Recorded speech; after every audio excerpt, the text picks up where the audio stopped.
Video topic. Money is unlimited. Start doing what you love. Money is not scarce. Opportunity is not scarce. What's scarce is people willing to believe this early enough to act on it. We live in an era where a single individual with no employees, no degree, no institutional backing can reach millions, build wealth, and do it all aligned with what they genuinely enjoy. And yet, most people still operate as if money is locked behind cubicles, credentials, and permission slips. Today, I want to dismantle one of the most destructive myths of modern life: that money is limited, and that doing what you love is financially irresponsible. Scarcity is not a natural law, it's a designed belief system. Traditional economies were built on physical constraints: finite land, finite factories, finite labor hours.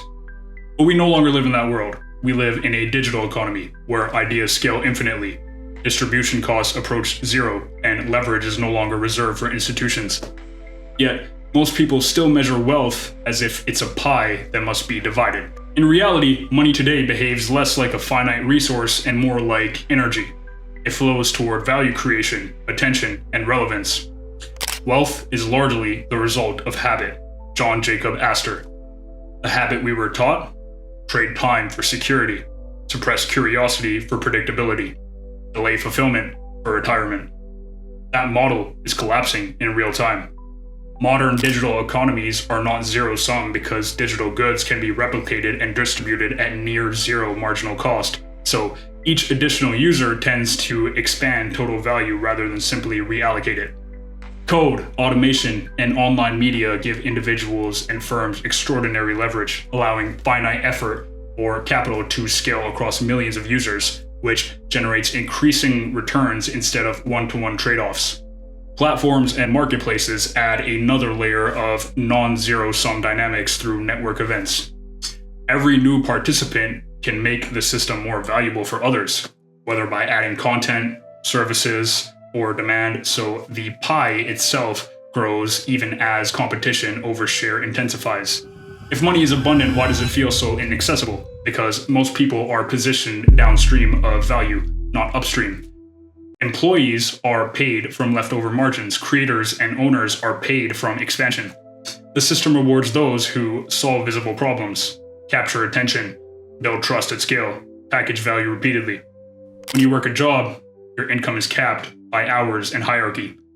When you build leverage through media, products, or skills, your income detaches from time entirely. This is why doing what you love becomes powerful only when paired with leverage.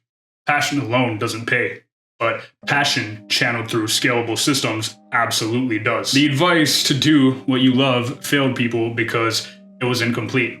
The real formula is this: do what you love, learn how to distribute it, learn how to monetize attention. That's it. Every thriving creator, entrepreneur, or innovator sits at the intersection of genuine interest, market demand, scalable delivery, and here's the critical shift most people miss. You don't find what you love by thinking. You find it by moving, testing, and iterating in public. The way to get started is to quit talking and begin doing. Walt Disney. Clarity is a byproduct of action, not a prerequisite. One of the hardest truths to accept is this: money does not reward effort, it rewards perceived value. You can work harder than everyone and remain broke. Or you can solve one meaningful problem exceptionally well and earn exponentially more. This is why alignment matters. When you enjoy the work, you'll last longer. You improve faster. You outlearn competitors. You compound skill quietly. Doing what you love isn't about comfort. It's about staying in the game long enough to win. Burnout is expensive. Misalignment is costly. Suppressed creativity is lethal to long-term success.